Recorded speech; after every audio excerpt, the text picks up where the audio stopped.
আসসালামু আলাইকুম রহমতুল্লাহি আবরাকাতুহু। প্রিয় ভাই ও বন্ধুগণ, যারা আমাদের সাথে রয়েছেন দেশে অথবা প্রবাসে, দূরে অথবা কাছে, আপনাদের সকলের জন্য রয়েছে আন্তরিক মোবারকবাদ ও শুভেচ্ছা। প্রিয় ভাইরা আমার, পবিত্র কোরবানির মাস জিলহজ মাস চলে আসছে। সামনে কোরবানি আসন্ন। কোরবানিকে সামনে রেখে দু একটি কথা না বললেই নয়। আমার একজন প্রিয় ভাই আমার কাছে জিজ্ঞাসা করেছেন, হুজুর, একজন লোক সে তাস খেলে, জুয়া খেলে বা কার্ড খেলে, এগুলা খেলে টাকা ইনকাম করে, তার সাথে কোরবানি দিলে কোরবানি হবে কি না? তার সাথে যদি শরীকে কোরবানি দেওয়া হয় তাহলে কোরবানি কতটুকু শুদ্ধ হবে? প্রিয় ভাই ও বন্ধুগণ, কোরবানিটা এমন একটা আবাদত যে আবাদতটা একমাত্র আল্লাহর সন্তুষ্টি বিধানের জন্য করতে হয়। কোরবানি দেওয়ার পূর্বে আমাদের নিয়তকে পরিশুদ্ধ করা জরুরি। নিয়তের মধ্যে যদি কোনো গরমিল থাকে, এই কোরবানি আল্লাহ পাকের দরবারে কবুল হয় না।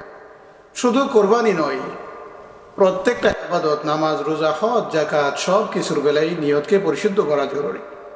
সমস্ত আবাদতের বেলায় নিয়ত যদি সহি না থাকে তাহলে এই আবাদত আল্লাহ পাকের কাছে পৌঁছে না।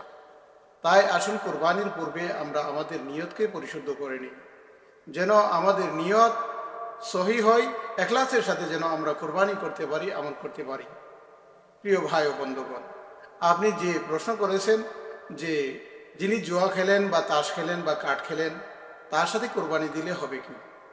সে যদি হালাল টাকা দিয়ে, হালাল মাল দিয়ে পশু ক্রয় করে তারপরে আল্লাহ রাস্তায় কোরবানি দেয়, আর আপনি যদি তার সাথে শরিক হন তাহলে কোনো সমস্যা নাই, তার সাথে আপনি শরিক হতে পারেন, কোরবানি দিতে পারেন। হ্যাঁ, তবে হারাম মাল দিয়ে কোরবানি দিলে তার সাথে শরিক হওয়া যাবে না। হারাম টাকা দিয়ে, জুয়া খেলার টাকা দিয়ে যদি কোরবানি পশু ক্রয় করে তাহলে তার সাথে শরিক হয়ে কোরবানি দেওয়া যাবে না। হ্যাঁ, সে যদি হালাল টাকা দিয়ে কোরবানি পশু ক্রয় করে তাহলে কোনো সমস্যা নেই। তবে যে ব্যক্তি এমন কাজ করে, এই গর্হিত কাজের জন্য আমি তাকে বলবো, ভাই, আপনি চলে আসুন ইসলামের পথে, আপনি চলে আসুন আল্লাহর দিকে, আপনি আল্লাহকে ভয় করুন, তাকওয়া অবলম্বন করুন, এবং আপনি যে জুয়া খেলা বা কাঠ খেলা, তাস খেলার মাধ্যমে যে সমস্ত টাকা পয়সা কামাই রোজগার করেছেন, এগুলো অন্যের হক। অন্যের হক অন্যের কাছে পৌঁছে দিয়ে আপনি আল্লাহ পাকের কাছে তওবা করুন, আল্লাহ পাক আপনাকে ক্ষমা করে দেবে। আল্লাহ তাআলার কাছে ফিরে আসুন। হাদিসের মধ্যে রাসূলুল্লাহ সাল্লাল্লাহু আলাইহি ওয়াসাল্লাম বলেন, আত-তাইবু মিনাজ যামবি কামান লা যামবা লাহ। যে ব্যক্তি তওবা করে সে যেন কোনো গুনাহই করে নাই। সুবহানাল্লাহ। তাই আসুন আমরা তওবা করি, ইস্তেগফার করি, এবং হালাল মালের বিনিময়ে, হালাল মাল দিয়ে পশু ক্রয় করে আল্লাহর রাহে কোরবানি করি। এজন্য হালাল টাকা পয়সা দিয়ে আল্লাহর রাহে কোরবানি করা আমাদের জন্য জরুরি। হালাল টাকা পয়সা দিয়ে যদি আমরা কোরবানি করতে পারি তাহলে এই কোরবানি আল্লাহ পাকের কাছে পৌঁছে। তাই আসুন ইনশাআল্লাহ আমরা সকলে আল্লাহর রস্তে, আল্লাহ পাকের রেজামন্দির জন্য, আল্লাহ পাকের সন্তুষ্টির জন্য কোরবানি করব। কোরবানির পূর্বে নিয়তকে পরিশুদ্ধ করে নিব।